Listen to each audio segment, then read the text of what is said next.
Hello guys, welcome to अडनी digital education. इस chapter के छठवें चैप्टर के साथ जो हम आज यहाँ पर अवेलेबल हैं, तो आज हम देखेंगे कुछ क्वेश्चंस एएनएम जीएनएम से रिलेटेड।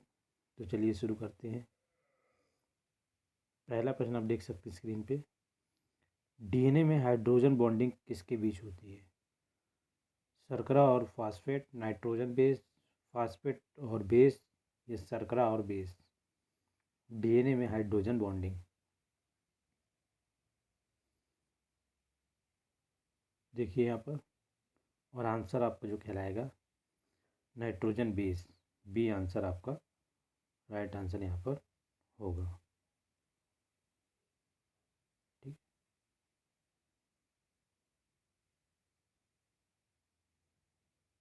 चलिए अगला प्रश्न ले लेते हैं।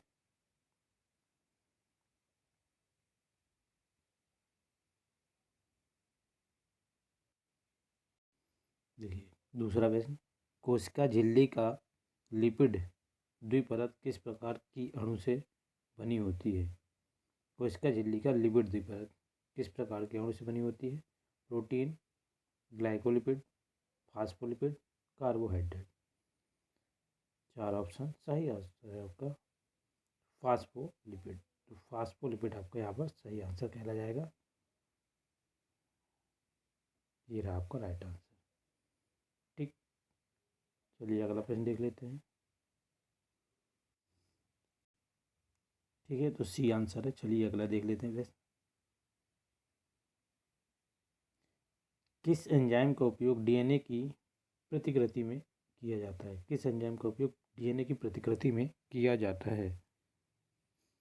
डीएनए पॉलीमरेज, ट्रांसक्रिप्टेज, प्राइमेज या लाइगेज। तो चार ऑप्शन सही ऑप्शन है आपका। देखिए नीचे यहाँ पर दिया गया है डीएनए पॉलीमरेज। ठीक है, तो जो आपका ये आंसर वह राइट आंसर हो जाएगा।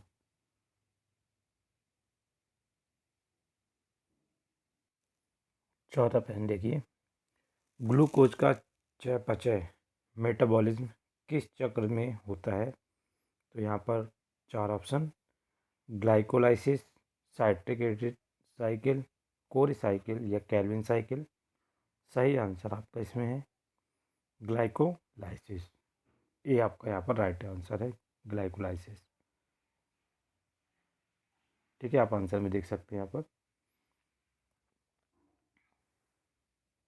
अगला प्रश्न देखिए, सबसे अधिक ऊर्जा किस बायोमोलिक्यूल से मिलती है? प्रोटीन, वसा, कार्बोहाइड्रेट या न्यूक्लिक एसिड। तो यहाँ पर वसा आपका राइट आंसर होगा। देख सकते हैं नीचे बी वसा। तो आपका जो राइट आंसर है वह है वसा। वसा आपका राइट आंसर होगा। अगला प्रश्न देख लेते हैं। अगला प्रश्न है छठवां प्रश्न, एंजाइम की सक्रियता किस पे प्रभावित होती है? एंजाइम की जो सक्रियता है वह किससे प्रभावित होती है? तापमान, पीएच, सबस्ट्रेट की मात्रा या सभी। तो ये आंसर आपका होगा सभी। इन सभी से एंजाइम की सक्रियता प्रभावित होती है। तो आपका जो डी आंसर है वह राइट आंसर होगा। कौन सा एंजाइम प्रोटीन को तोड़ता है? एमाइलेज, पेप्सिन, लाइपेज या ट्रांसमिनेज। चार ऑप्शन सही आंसर आपका इसमें पेप्सिन। पेप्सिन एंजाइम प्रोटीन को तोड़ने का कार्य करता है। ठीक है, तो बी आंसर आपका राइट आंसर हो गया।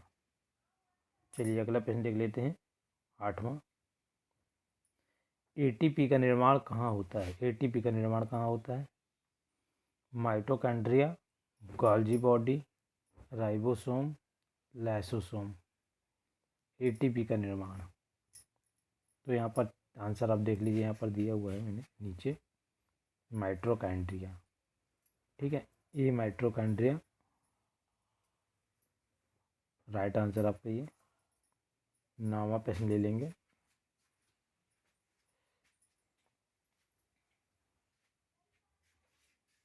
कौन सा कार्बोहाइड्रेट पौधों में ऊर्जा भंडारण के लिए उपयोग होता है? कौन सा कार्बोहाइड्रेट पौधों में ऊर्जा भंडारण के लिए उपयोग होता है? Glycogen, starch, cellulose, fructose. सही आंसर है आपका यहाँ पर स्टार्च। देखिए अब नीचे स्टार्च आपका राइट आंसर यहाँ पे होगा बी।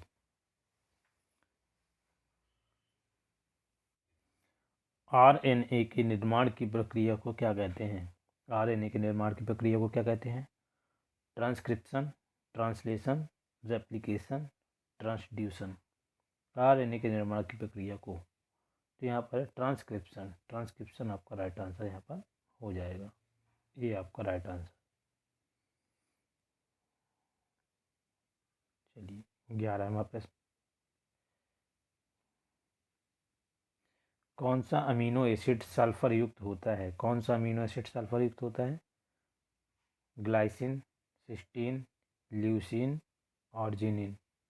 कौन सा अमीनो एसिड सल्फर युक्त होता है? सही आंसर है सिस्टीन। सिस्टीन आपका राइट आंसर हो जाएगा। अगला प्रश्न देख लेते हैं। कोशिका में ग्लूकोज का उपयोग ऊर्जा उत्पादन के लिए कैसे होता है? कोशिका में ग्लूकोज का उपयोग ऊर्जा उत्पादन के लिए कैसे होता है? प्रकाश संश्लेषण, ग्लाइकोलाइसिस, ऑक्सीडेटिव फास्फोराइलेशन, ये दोनों बी और सी। तो जो आपका सही आंसर है वह डी, बी और सी दोनों है। तो यहाँ पर डी ऑप्शन आपका सही है। चलिए 12वां प्रश्न। कौन सा लिपिड झिल्ली का अभिन्न भाग होता है? लिपिड झिल्ली का अभिन्न भाग कोलेस्ट्रॉल, ठीक है, पहला ऑप्शन हो गया आपका। ट्राइग्लिसराइड, फास्फोलिपिड और यहाँ पर गैलेक्टोलिपिड। 4 ऑप्शन। सही आंसर आपका कौन सा लिपिड झिल्ली का अभिन्न अंग होता है? यहाँ पर फास्फोलिपिड आपका राइट आंसर होगा।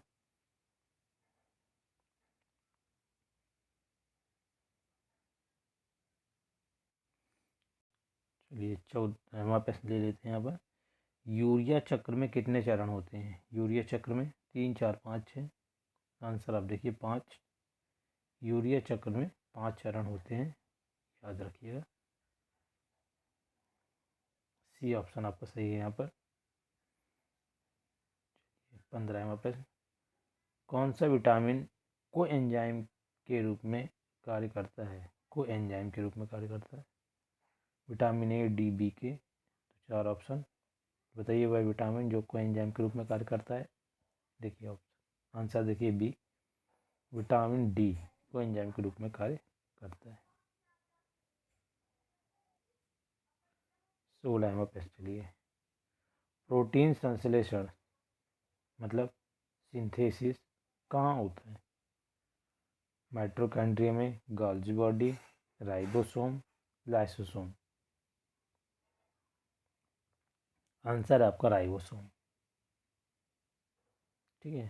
तो प्रोटीन संश्लेषण कहाँ होता है? राइबोसोम।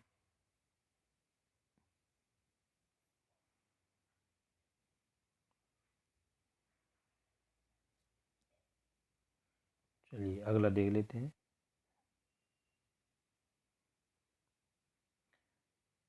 डीएनए और आरएनए के बीच मुख्य अंतर क्या है बताइए?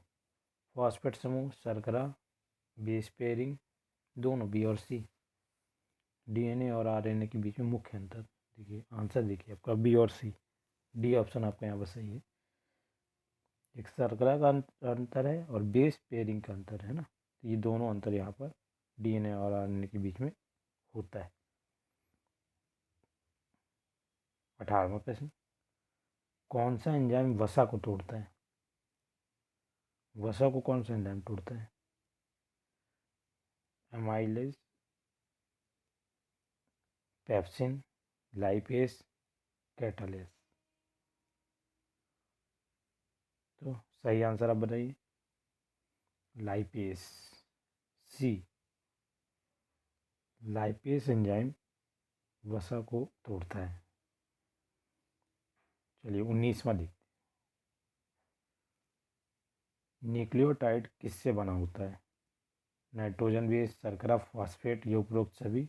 न्यूक्लियोटाइड, आंसर देखिए उपरोक्त सभी, डी ऑप्शन आपका सही है। जो न्यूक्लियोटाइड है इन सभी से बना होता है। 20वां प्रश्न और इस वीडियो का लास्ट प्रश्न है, वसा अम्ल का टूटना किस प्रक्रिया के द्वारा होता है? वसा अम्ल का टूटना, 4 ऑप्शन है देखिए,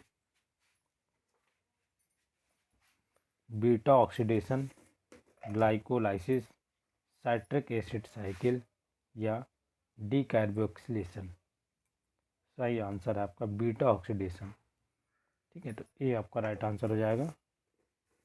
ठीक, थैंक यू गाइज, मिलते हैं इसी प्रकार अगले वीडियो में।